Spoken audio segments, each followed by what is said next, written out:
Mis hermanos, vamos a ubicarnos en el libro de Mateo, capítulo 25, y vamos a leer este pasaje de la Escritura que es del 1 al 13, y algunas Biblias por ahí tiene el título de Parábola de las 10 vírgenes o algo parecido. Voy a leerlas y me acompañan ustedes leyendo en silencio. Dice: entonces el reino de los cielos será semejante a 10 vírgenes que, tomando sus lámparas, salieron a recibir al esposo. 5 de ellas eran prudentes y 5 insensatas. Las insensatas, tomando sus lámparas, no tomaron consigo aceite. 4. Mas las prudentes tomaron aceite en sus vasijas, juntamente con sus lámparas. 5. Y tardándose el esposo, cabecearon todas y se durmieron. Y a la medianoche se oyó un clamor: aquí viene el esposo, salid a recibirle. Entonces todas aquellas vírgenes se levantaron y arreglaron sus lámparas. 8. Y las insensatas dijeron a las prudentes: dadnos de vuestro aceite, porque nuestras lámparas se apagan. Mas las prudentes respondieron diciendo: para que no nos falte a nosotras y a ustedes, id más bien a los que venden y comprad para ustedes mismas. Pero mientras ellas iban a comprar, vino el esposo, y las que estaban preparadas entraron con él a las bodas, y se cerró la puerta. 11. Después vinieron también las otras vírgenes, diciendo: Señor, ábrenos. Señor, ábrenos. Mas él respondiendo dijo: de cierto os digo, que no os conozco. 13. Velad pues, porque no sabéis ni la hora, porque no sabéis el día ni la hora en que el Hijo del Hombre ha de venir. Esta es palabra del Señor. Pues estamos viendo este pasaje, quizás ya muchos lo hayan visto, y siempre es bueno recordar la palabra del Señor, pues siempre tiene algo que recordarnos, ¿verdad? La Escritura, el Señor nos dio la salvación con algo muy simple, ¿verdad? Simplemente creer en su palabra, creer en el Evangelio. Y es muy sencillo, pero no es fácil, ¿verdad? Inclusive el mismo Señor Jesucristo decía: para los hombres es imposible, pero para Dios nada es posible. Así que pidamos al Señor que nos ayude a dándonos el entendimiento para que podamos entender su palabra y podamos ser una de estas vírgenes o de estos santos, ¿verdad? Ahí vamos a tomar como vírgenes o santos. Y de una vez doy la definición de santo, ¿verdad? ¿Qué es un santo? Porque quizás alguno pueda todavía tener un poco de influencia de cómo se ven los santos en la Iglesia Católica, ¿verdad? En la Iglesia Católica un santo es aquella persona que dicen que es un hombre o mujer que nunca, que básicamente no pecó en su vida, que siempre se portó, siempre fue su fidelidad al Señor, pues prácticamente durante toda la vida, como dicen, nunca rompió un plato. Pero un santo, según la Biblia, como vemos, un santo, según las Escrituras, no es una persona que nunca ha pecado, al contrario, es un pecador, pero que por la gracia del Señor ha sido llamado. Y eso es lo que significa la palabra santo, apartar, ¿verdad? ¿De qué nos apartamos? Del mundo. ¿De qué nos aparta el Señor? Del mundo. Y también la palabra santo significa consagrado, es decir, dedicado a Dios.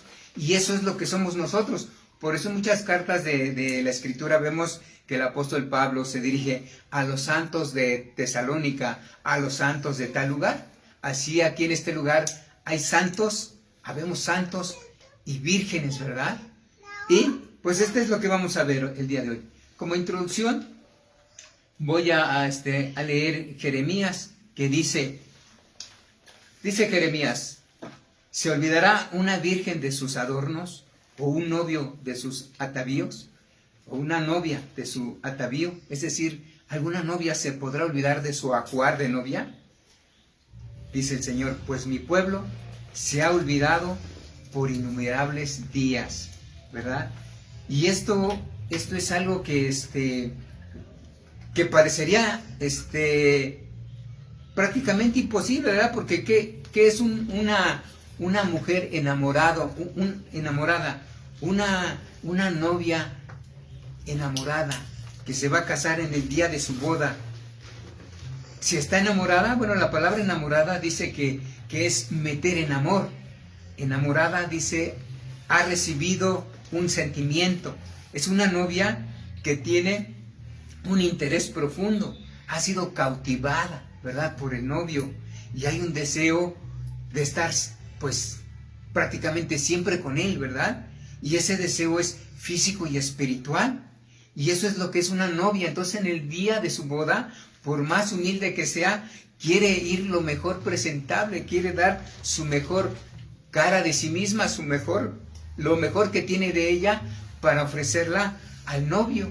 Entonces, por eso aquí está este pasaje de Jeremías 2:32 que dice, ¿se olvidará una virgen de sus adornos? No, una novia no puede olvidar el ajuar, porque les decía, ella quiere presentar lo mejor de sí misma para su amado. Y entonces, eso sería prácticamente, pues imposible, ¿verdad? Si es que es una novia que está enamorada. Entonces, eso no es posible. Siempre va a querer dar lo mejor de sí misma. Y esto es lo que nos sirve porque en las Escrituras vemos que el Señor y toda la Escritura, ¿verdad?, nos hablan por parábolas, por metáforas. Y una metáfora es algo que se transforma, algo que se lleva en un sentido hacia otro sentido, en un sentido figurado. Es una comparación que se hace, y precisamente esta comparación se hace para hacer realzar de lo que se está hablando, para que haya una mejor comprensión. Y en este caso, esta parábola, esta metáfora, la palabra parábola es una metáfora más ampliada, ¿verdad? La parábola es una pequeña historia que lleva un mensaje, y es lo que Cristo muchas veces acostumbraba a hablar. Bueno, pues esta parábola nos habla precisamente de unas doncellas, de unas vírgenes, ¿verdad? Y que estaban haciendo, esperando al Señor. Así que el mensaje que traigo para ustedes es, aquí viene el esposo. De hecho, así se titula esta prédica. Aquí viene el esposo o el novio, ¿verdad? Aquí viene el novio, salid a recibirle. Y se le puede recibir vestidos de lino blanco. Se les puede recibir también con premura. Y después lo que viene, es decir, las consecuencias. Ese es el mensaje. Aquí viene el novio, salid a recibirle. ¿Quiénes? Todos las vírgenes, los santos, ¿verdad? Entonces, esta parábola está escrita básicamente para creyentes, para quienes ya están conociendo del Señor. Y por eso es de que son vírgenes. Y es como vamos a ver. Y para esto, para seguir en este tema de la metáfora, de la comparación con en este caso, con el novio que es Cristo y la novia que es la iglesia, y todos los creyentes somos parte de esa iglesia, voy a leer Apocalipsis 19, 7 y 8.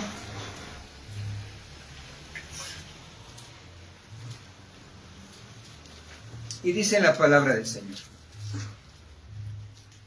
Imaginémonos que está igual esta novia, ¿verdad? Dice aquí la palabra del Señor en 19:7. Gocémonos y alegrémonos, démosle la gloria, porque han llegado las bodas del Cordero, y su esposa ha sido preparada. Y a ella se le ha concedido que se vista de lino fino, limpio y resplandeciente, porque el lino fino es las acciones justas de los santos. Entonces, por eso estamos viendo, o hago también la semejanza con la boda del Señor, las bodas del Cordero, como les decía, y la iglesia es la novia, la que se debe estar preparando, como decía, con resplandeciente, con lino fino. Y vamos a leer nuestra parábola en Mateo 25, 5:1, que nos dice: entonces el reino de los cielos será semejante a 10 vírgenes, a 10 doncellas, que tomando sus lámparas salieron a recibir al esposo. Y decíamos que esta parábola básicamente, obviamente, la palabra del Señor llega a cualquier persona. Si hubiese una persona que estuviera por primera vez, a ella le puede hablar el Señor, ¿verdad? Pero básicamente, entonces, repito, está para los creyentes, los que ya han conocido, los que saben del Señor, de ese llamado del Señor. Y dice entonces que eran 10 vírgenes, es decir, 10 creyentes. Y las creyentes, dice, que llevaban sus lámparas. ¿Y qué son las lámparas? Las lámparas obviamente dan luz y sirven para alumbrarnos en la oscuridad, ¿verdad? Y también espiritualmente.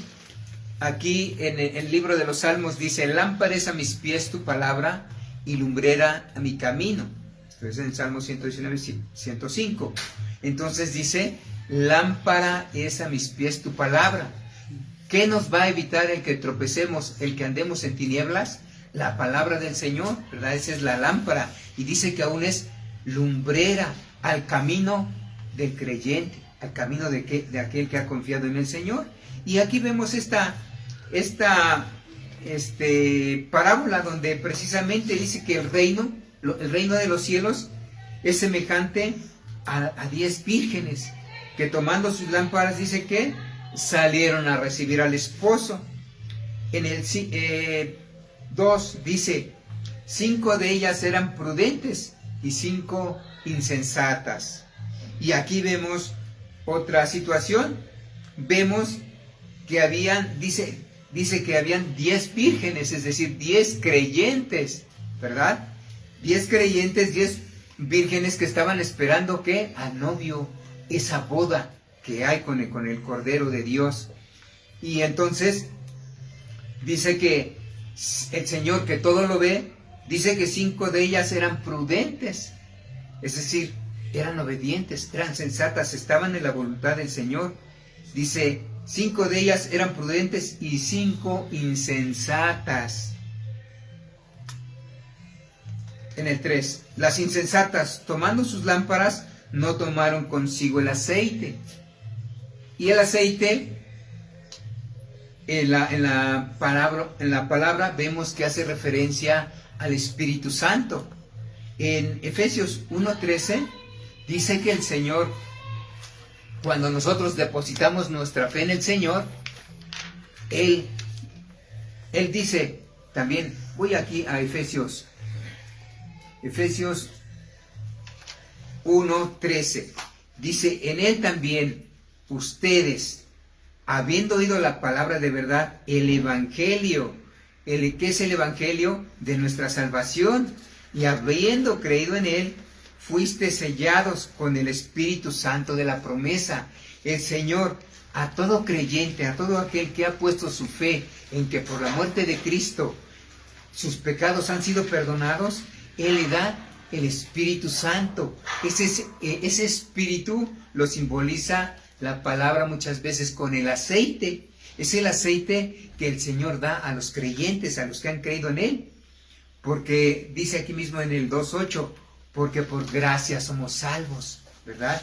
No es por la obra que nosotros hagamos, sino es algo que el Señor nos regala.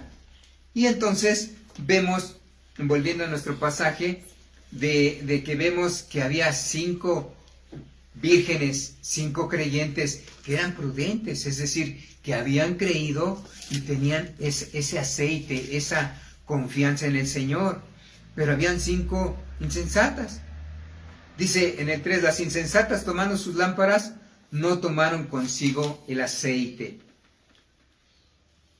4, dice, más las prudentes tomaron aceite en sus vasijas y juntamente con sus lámparas, En el 5, y tardándose el esposo, cabecearon todas y se durmieron. Y entonces estamos viendo, ¿verdad? A esta iglesia, a estas 10 creyentes, 10 vírgenes, que realmente simboliza a toda la iglesia. Está toda la iglesia, hoy estamos aquí reunidos como iglesia, y nosotros no sabemos quiénes pueden ser prudentes y quiénes pueden ser insensatas, ¿verdad? Ya sabemos que las prudentes son aquellas que llevan el aceite, que llevan el espíritu, pero hay otras que son insensatas. Pero realmente muchos de nosotros podemos estarnos comportando como vírgenes sensatas, y quizás muchas veces no tanto porque seamos hipócritas y estemos fingiendo, sino porque quizás la palabra del Señor todavía no nos ha alumbrado, o quizás porque también estemos escondiendo algún pecado y lo estemos tomando como menor, cuando sabemos que cualquier pecado, por mínimo que sea, ¿qué va a hacer? Nos va a llevar a la muerte, nos va a llevar a ser esa creyente, ese santo, esa virgen insensato. Ya lo decíamos la vez pasada, ¿qué es el insensato o el necio? El necio es aquel que no está razonando bien, es decir, no está totalmente cuerdo. Y por eso es de que al ser insensato, al ser necio, ve el peligro y muchas veces lo toma a la ligera. Entonces no está cabalmente, como dicen, en sus 5 sentidos. Ese necio, dice inclusive la palabra, ve el mal y en su sencillez pasa y recibe el daño. Ese daño que recibe, sí es por su necedad, porque si bien es algo que no está bien en su razonamiento, pero es a causa de su pecado, es a causa de su maldad, que no quiere acercarse a que el Señor le limpie, a que el Señor le dé esa lámpara, esa luz, ese aceite, ¿verdad? Y entonces vemos a la iglesia y la vemos que todas están hablando el mismo idioma, todos estamos creyendo en lo mismo, todos estamos cantando, alabando, todos participamos, unos de alguna manera y otros de otra, pero todos estamos participando en la iglesia. Y entonces aquí es donde viene el estar nosotros vigilando, ¿verdad? Porque debemos de estar vigilando siempre en nuestros actos. La palabra del Señor ya lo decía, por sus frutos los conocerás.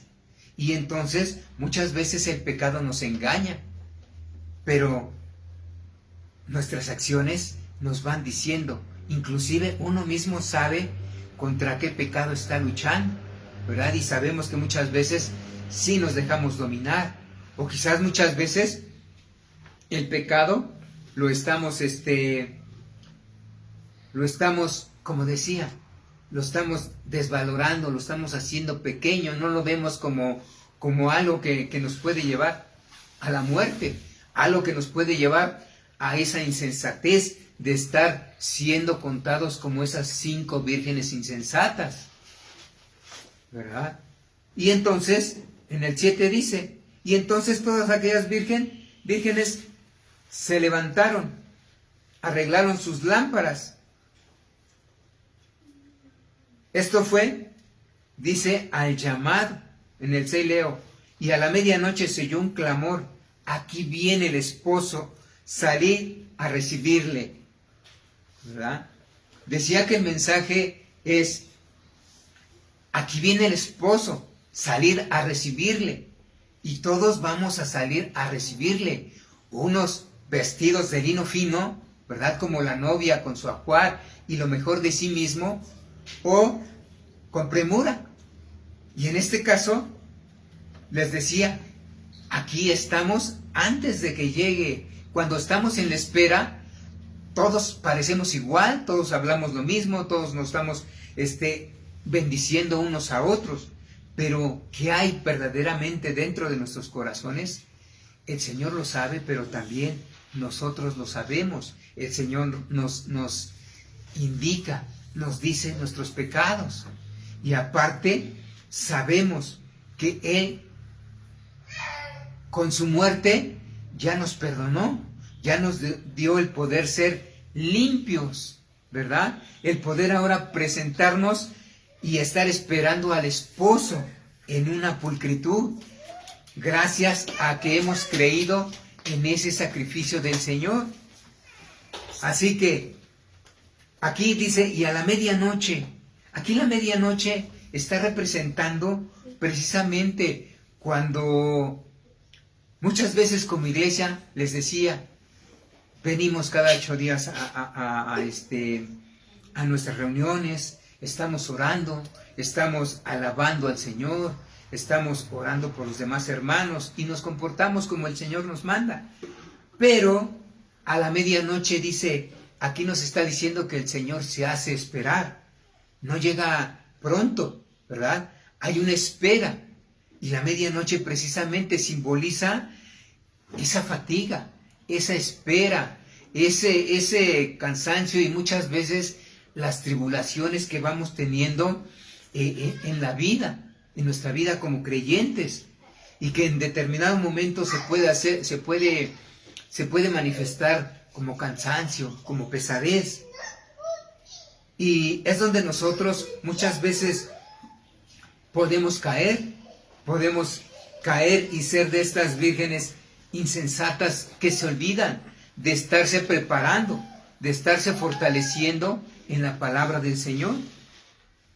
Entonces, es cuando nosotros ahorita en nuestro diario vivir es que hay que estarnos preparando para soportar esa espera, para que seamos de esas vírgenes sensatas, ¿verdad? Porque dice la palabra que en un momento el Señor, o en un momento se ha de venir ese llamado, donde dice, y a la medianoche se oyó un clamor, aquí viene el esposo, salid a recibirle. Imagínense, aquí es lo más importante, ¿verdad?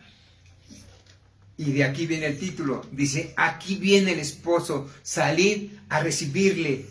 ¡Qué gran alegría!, ¿verdad? Porque ¿qué es el recibir al novio?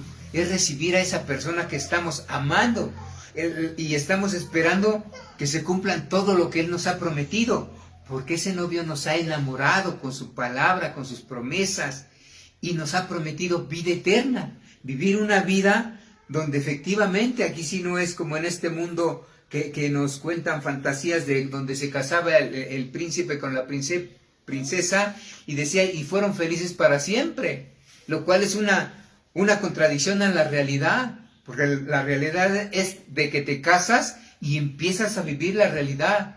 Y cuando las personas van con esa mentalidad de que nos casamos y vamos dicen, a un lecho de rosas, pues es donde viene el enfrentamiento y vemos que esto no es lo que esperábamos. Pero eso es cuando no conocemos al Señor. Pero cuando conocemos al Señor, sabemos que debemos de estar velando, sabemos de que debemos de prepararnos para esa espera y para todo lo que encontremos en el camino. Pues también ya la palabra del Señor nos decía que aquí en esta vida somos como peregrinos. Y un peregrino que hace, pues peregrinar de un lado a otro. Un ejemplo bien claro lo tenemos, ¿verdad? Cuando el pueblo de Dios atravesó el desierto. Y atravesar un desierto, y muchas veces en esta vida también nos toca vivir desiertos, donde hay tribulaciones, donde hay necesidades, donde hay carencias, donde puede haber alguna de estas cosas, donde puede haber inclusive la muerte de un ser querido, la muerte de alguien muy amado. Pero para todo eso, el Señor ya nos ha preparado con su palabra y nos está fortaleciendo. Y precisamente aquí el llamado es a velar para fortalecernos, para resistir a la medianoche. Y cuando llegue ese llamado de salir y recibir al esposo, les decía, lo recibamos alegres, vestidos de lino fino, Pero también está la otra parte. ¿Qué va a pasar cuando venga el novio y digan salir a recibirle y no estemos preparados? Dice aquí que las insensatas tomaron las lámparas, es decir, estaban en la iglesia, asistían y se creían que ya estaban con la salvación, ¿verdad? Pero sus vidas quizás no estaban demostrando, quizás ellas o cada creyente en nuestro interior sabemos contra qué estamos luchando y cuando nos dejamos llevar por ese pecado. Pero en este caso es fortalecernos en el Señor. Leo en el 7. Dice, entonces todas aquellas vírgenes se levantaron y arreglaron sus lámparas. Obviamente las prudentes, las que estaban preparadas. Y las insensatas dijeron a las prudentes, dadnos de vuestro aceite, porque nuestras lámparas se apagan. La fe que traigo ya no alcanza para recibir al Señor. Pero imagínense, como les decía, qué dicha, qué felicidad, qué gozo salir el amado, la amada y encontrarse, ¿verdad? A eso que han esperado tanto, pero también qué desgracia, qué desdicha cuando hay una apuración, cuando hay una necesidad de ver que no hice, que no estoy preparado y que no hice todo lo que debía haber estado haciendo, ¿verdad? Lo primero que dice, le piden a las sensatas, a aquellos que se mantuvieron fieles con caídas, pero que en la fe en el Señor se volvían a levantar, ¿verdad? Danos de nuestro aceite. Dice, pero las prudentes les respondieron diciendo, para que no nos falte a nosotras y a ustedes, id más bien a los que venden y comprad pues para ustedes mismas. Porque ¿qué pasa? La fe es personal. La fe no se puede transmitir. Por más que nosotros quisiéramos dar un poco de la fe que tenemos a algún familiar que lo vemos que no quiere entender, que no quiere oír la palabra del Señor y sabemos que él va camino a la condenación, un padre hacia los hijos, una madre hacia su hijo, un esposo para su esposa o el esposo para su esposa, ¿verdad?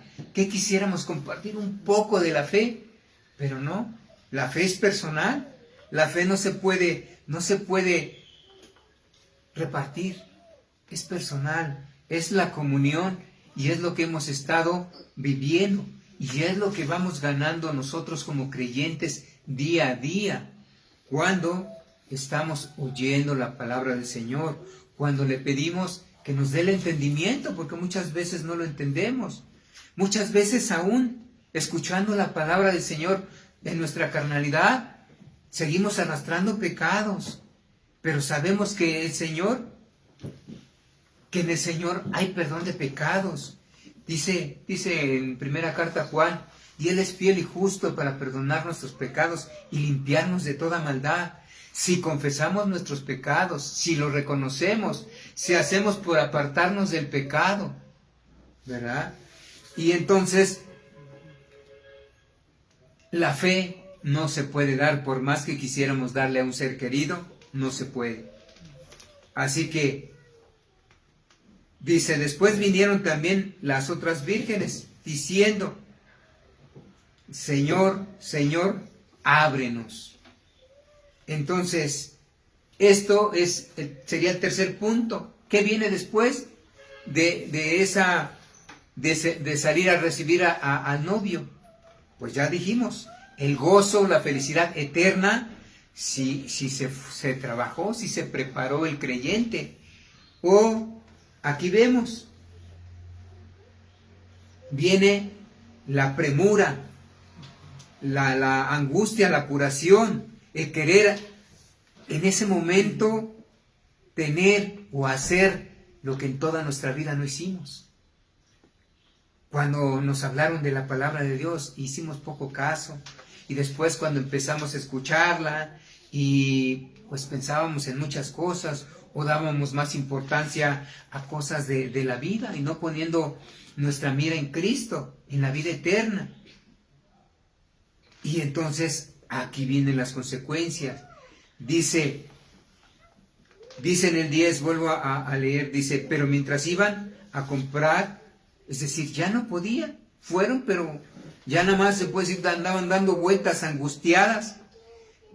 Ya dice que mientras ellas estaban angustiadas, entraron las que estaban preparadas, las vírgenes sensatas, y se cerró la puerta. Y se cerró la puerta no es metafórico, no es algo que sea simbólico, es que verdaderamente nosotros tenemos una cita, ¿verdad? Y en esa cita, cuando nosotros morimos, llegamos a esa cita y cuando morimos se acabó la oportunidad, se cierran las puertas. ¿Cómo llegaste? ¿Siendo una virgen sensata o insensata? Ya no va a haber segundas oportunidades, no hay nada que pueda dar otra oportunidad. Dice, después vinieron, en el 11 leo, dice, después vinieron también las otras vírgenes diciendo, Señor, Señor, ábrenos. Pero, dice el Señor, mas él respondiendo dijo, de cierto que no os conozco, no los conozco, no las conozco. ¿Por qué? Porque aunque iban a la iglesia, aunque los conocían toda la iglesia, aunque quizás fueron de las personas más entusiastas en la iglesia, pero no fueron sinceras, siempre hubo algo que escondieron, siempre hubo algo que no superaron. Y eso fue pues porque no quisieron, porque en el Señor sabemos que hay el perdón de pecados. Así que el Señor dice, respondiendo dijo, no las conozco, quizás me buscaron, pero nunca tuvieron una relación con el Señor, nunca hubo esa comunión, nunca hubo esa entrega. Y aquí es donde viene, inclusive leo Mateo 7, 21, donde dice, voy a leer 7, 21 al 23, dice, no todo el que me dice Señor, Señor entrará en el reino de los cielos, sino el que hace la voluntad de mi Padre que está en los cielos. No porque digamos Señor, Señor, no porque estemos viniendo cada 8 días, no porque estemos ofrendando, no porque estemos alabando al Señor, porque vengamos a participar en la iglesia, en el aseo, en alguna cosa de la cocina. No es por obras, es únicamente por fe. Creer que por la muerte de Cristo, en la muerte de Cristo, en ese sacrificio de la cruz, nuestros pecados fueron limpiados, fueron lavados. Y es únicamente por fe. Dice el 22, muchos me dirán, está hablando el Señor, muchos me dirán en aquel día, Señor, Señor, ¿no profetizamos en tu nombre? Es decir, no predicamos tu palabra, no compartimos el evangelio. Dice, y en tu nombre, y en tu nombre echamos demonios, y en tu nombre hicimos muchos milagros. Y entonces, 23, y entonces les declararé, nunca los conocí, apartados de mí, hacedores de maldad. Y ese es el estar vigilantes. Debemos de estar cuidando nuestras vidas. No nos confiemos a que porque venimos a una iglesia, porque ya sabemos algo del Señor, o quizás algunos sepan mucho del Señor y estén predicando y con ello crean que ya son de esas vírgenes sensatas. La comunión del Señor es todos los días. Ya lo decía Spurgeon. Dice, un verdadero cristiano no es lo mucho que brilla en público, sino lo mucho que se abastece en lo secreto. Y también decía el mismo Spurgeon, la fidelidad no se prueba en la noche de la fiesta, en la noche de la boda, sino se prueba en la noche de la espera, en todo ese tiempo que se tuvo que esperar y aún se tuvo que padecer por estar esperando al Señor. Porque el mundo es muy cómodo y por eso es que muchos están en el mundo, ya lo decía también el Señor. Hay una puerta, un camino amplio y espacioso en el cual entra todos nuestros pensamientos, todas las filosofías y en el cual podemos vivir. Cualquiera que sea nuestra situación, bien o mal, también la viviremos felices, pero es una felicidad engañosa, pasajera, totalmente efímera. Mas sin en cambio en el Señor vamos a tener esa vida eterna para gozo como novia del Señor la iglesia, o en condenación si no cuidamos nuestras vidas, si no procuramos, si no somos vigilantes de nuestro diario vivir y de nuestro diario actuar. Y en el 13 dice el Señor: velad pues, porque no sabéis ni el día ni la hora en que el Hijo del Hombre ha de venir. Así que debemos de velar. Y el velar, les decía, es el estar cuidando nuestras vidas, nuestras actitudes, nuestras acciones, no solo en la iglesia, sino personalmente cada uno de nosotros en nuestra casa, con nuestro esposo, nuestra esposa, nuestros hijos, nuestros vecinos, y aún con el mundo que es incrédulo. ¿A qué nos manda el Señor?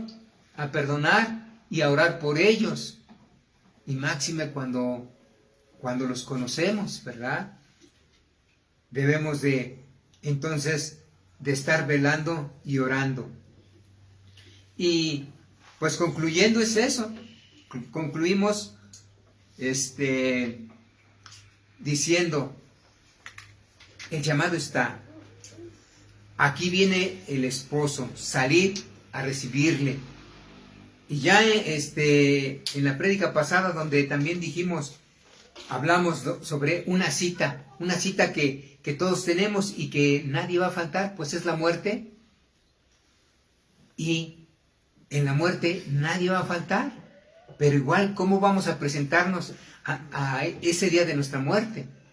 ¿En comunión con Dios o en enemistad? Y es una cita ineludible. Lo querramos o no lo querramos, el novio viene y somos llamados a salir y encontrarnos e ir a esas bodas del Señor. Pero también está la otra parte, lo que viene después de recibirlo, creyendo o en incredulidad, cuidadosos o descuidados, ¿verdad? Y sería la condenación para todos aquellos que al amor de Dios no hicieron caso, porque el Señor nos llama una y otra vez, nos está llamando constantemente. Dice que desde temprano nos llama y por la tarde, y aún sus misericordias nos las extiende día a día. No importa si ahorita eres un pecador, si has sido de lo peor, el Señor te llama a que creas en Él, que creas que con su muerte tus pecados han sido borrados. No importa lo que tú seas.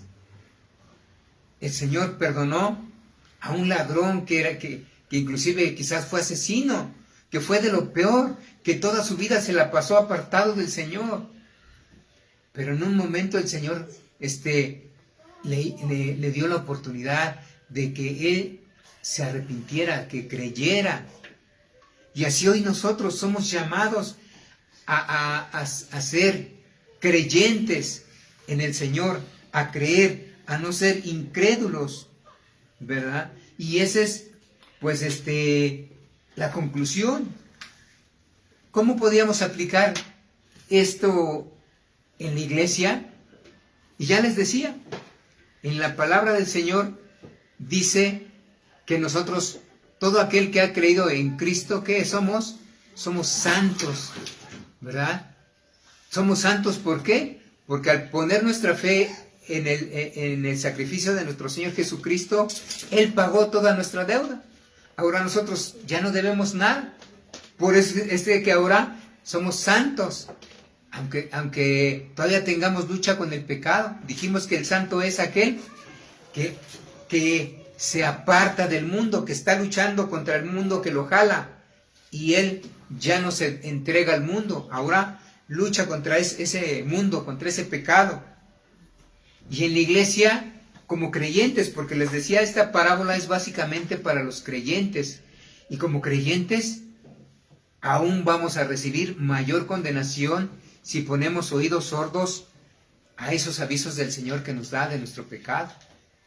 Entonces, es el estar cuidadosos, el como iglesia cuidarnos, y ya de ahí también sabemos que como iglesia el Señor también nos ha puesto a que nos pongamos vigilantes, ¿verdad? No solo de nuestras personas, sino vigilantes de los hermanos. Por eso nos habla en Mateo 18 de cómo cuidar a nuestros hermanos. ¿Cómo?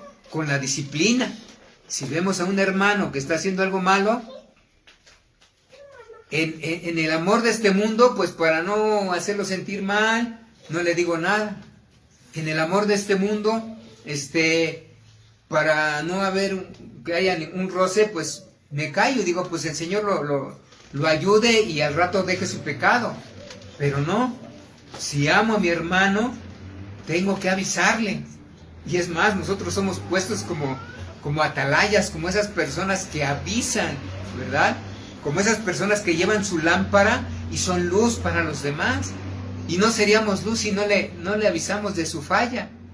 O si ustedes no me dicen de mi falla también, considerando que hay lucha y que muchas veces caemos y volvemos a caer, pero que sí, si tenemos el Espíritu, tenemos victoria sobre el pecado. Aplicando a la iglesia, es eso, como creyentes no debemos descuidar nuestra comunión diaria con el Señor, no debemos de descuidar nuestro cuidado con el Señor en primer lugar y después con cada uno de nuestro prójimo, ¿verdad? Y si alguien nos dice algo, nos llama la atención, es porque nos ama. Dice su palabra también, dice, parafraseando, dice, mejor es que un justo me castigue a que alguien que no conozca del Señor me dé una felicitación, o como dicen, a que me den el beso de Judas.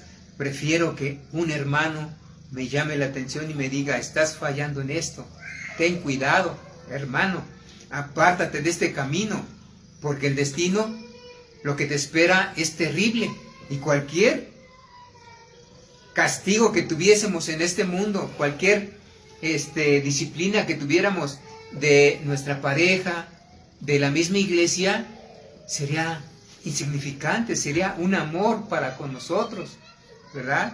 Lo vemos en nuestros hijos, los educamos, los amamos, los educamos, aunque haya de repente que infringir un poco de dolor, porque los amamos, lo hacemos. Si no, los dejaríamos como a los niños de la calle. A ellos no los amamos, no los podemos amar, no están bajo nuestra responsabilidad y no los disciplinamos. A un hijo por amor y en amor lo disciplinamos para que se aparte de esos caminos de maldad.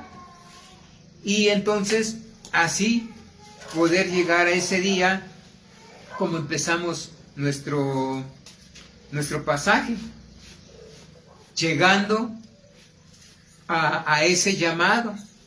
Aquí viene el novio, salir a recibirle, y nosotros seamos de los que nos gocemos, como leímos en Apocalipsis 19, 7 y 8, que dice, gocémonos y alegrémonos y démosle la gloria.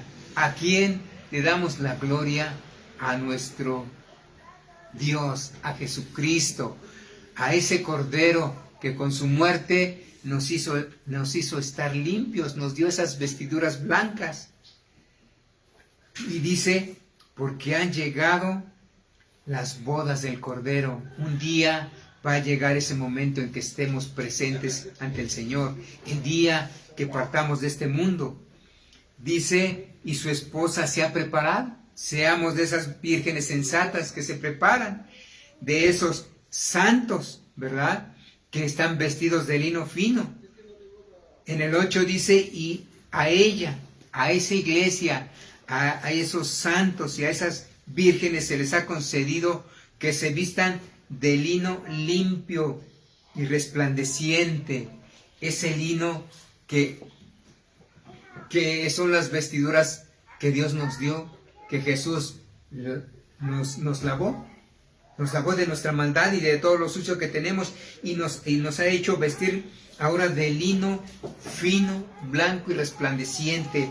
Y estos son las acciones justas que ahora como creyentes en Cristo hacemos. Y pues ese es el mensaje de este pasaje. Así que vamos a darle gracias al Señor por su palabra. Amado Padre, Señor, tenemos